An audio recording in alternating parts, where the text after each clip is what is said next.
Envision Beyond Imagination, a real story of a struggler, how he established his own educational institute without any support. इस यात्रा की शुरुआत होती है श्रीनगर गढ़वाल से सटे चौरास क्षेत्र से। यहाँ यह बताना भी जरूरी है कि इस पूरी यात्रा को एनविजन बियॉन्ड इमेजिनेशन से जाना जाता है। इस यात्रा की शुरुआत 20 मार्च 2017 से होती है। उस समय इस पूरे वृतांत का मुख्य पात्र एक मिशनरी स्कूल में पढ़ा रहा था। पढ़ाते हुए लगभग 3 साल होने को थे। सब कुछ सही चल रहा था। इस यात्रा का मुख्य पात्र बच्चों को पढ़ाने के लिए दिन रात मेहनत करता और स्कूल के अतिरिक्त भी समय निकालकर शाम तक बच्चों की कॉपियां चेक करता और फिर घर के लिए वापस रवाना होता।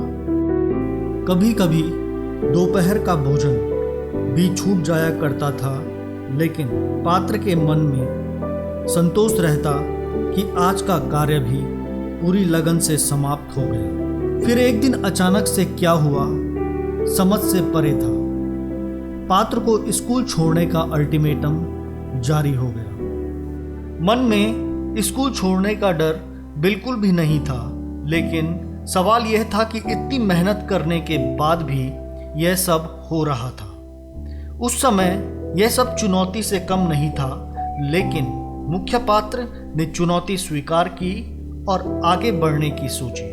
और इस कहानी का मुख्य पात्र कोई काल्पनिक नहीं, बल्कि इस संस्थान के संस्थापक श्री प्रदीप जोशी खुद ही हैं।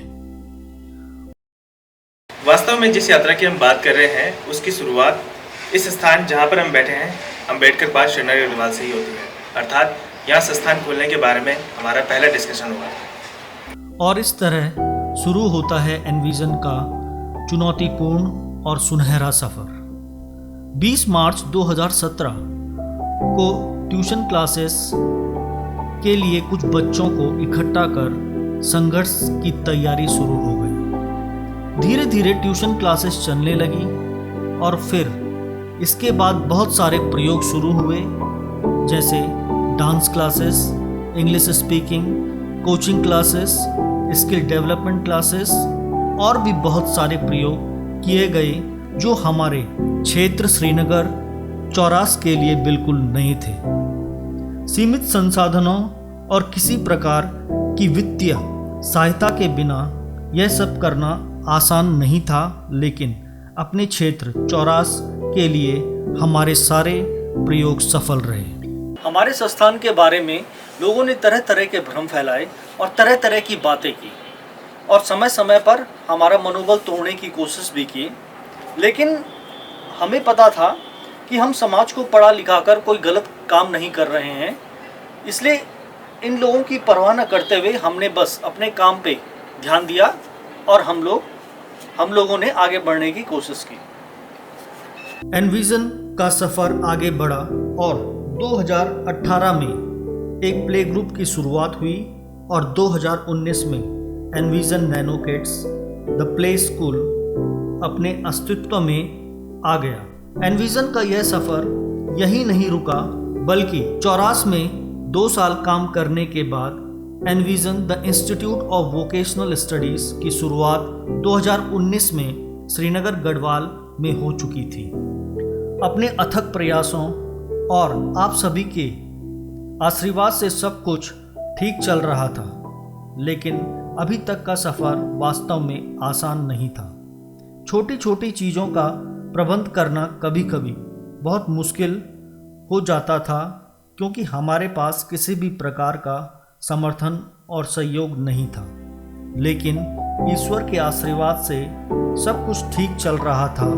फिर अचानक से लॉकडाउन लग गया और मानो एनविजन के इस सफ़र को ब्रेक सा लग गया। आगे क्या होगा किसी को कुछ नहीं पता, लेकिन अभी तक जो हुआ वह हमारे लिए एक अचीवमेंट ही है, क्योंकि हमें किसी ने नहीं बताया कि यह सफ़र कैसे तय करना है और ना ही हमारा पारिवारिक परिवेश इस प्रकार का है। जो भी किया अपने मन से किया, जैसे भी किया अपने मन से किया, लेकिन जो भी किया दिल से और पूरी मेहनत से किया।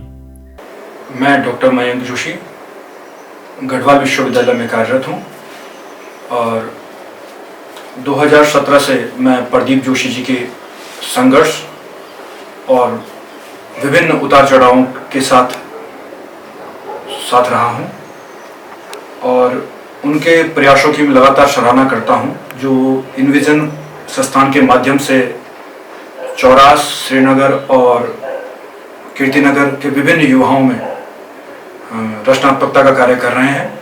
नमस्कार। नारी शक्तिकरण और बेटी बचाओ बेटी पढ़ाओ की एक बेहतरीन मिसाल है प्रदीप सर और उनका संस्थान एनविजन। आज हम घर से बाहर जॉब कर रहे हैं, तो इसका क्रेडिट हमारे मम्मी पापा के अलावा प्रदीप सर को भी जाता है और उनका संस्थान एनविजन को भी। Thank you sir, thank you envision. मैं सबसे पहले प्रदीप सर को प्रणाम करती हूँ और मेरी बहन जो अभी अपनी बात कह रही थी, मैं उनकी बात से पूर्ण सहमत हूँ। जैसे अंधकार को हटाने के लिए सूर्य की एक किरण ही काफ़ी होती है, उसी प्रकार से हमारे जीवन की किरण Pradeep sir. Thank you sir. आगे क्या होगा किसी को कुछ नहीं पता। हाँ, लेकिन इतना जरूर है कि आप सभी का आशीर्वाद रहा तो आगे बढ़ेंगे, नहीं तो हमारे लिए यहाँ तक पहुँचना भी बहुत बड़ी बात है, जबकि हमारे पास किसी भी प्रकार का सहयोग नहीं था। वास्तव में हमारे लिए यह सफर एक परिकल्पना ही है, जो कि एनविजन का शाब्दिक अर्थ है। इसलिए आज तक यह सफर कल्पना से परे है और आगे भी रहेगा। मैं आशा करता हूं कि हमारा जो यह सफर है, एनविजन का जो ये सफर है, यूं ही जारी रहेगा संघर्षों के साथ। So best of luck for your future endeavours sir.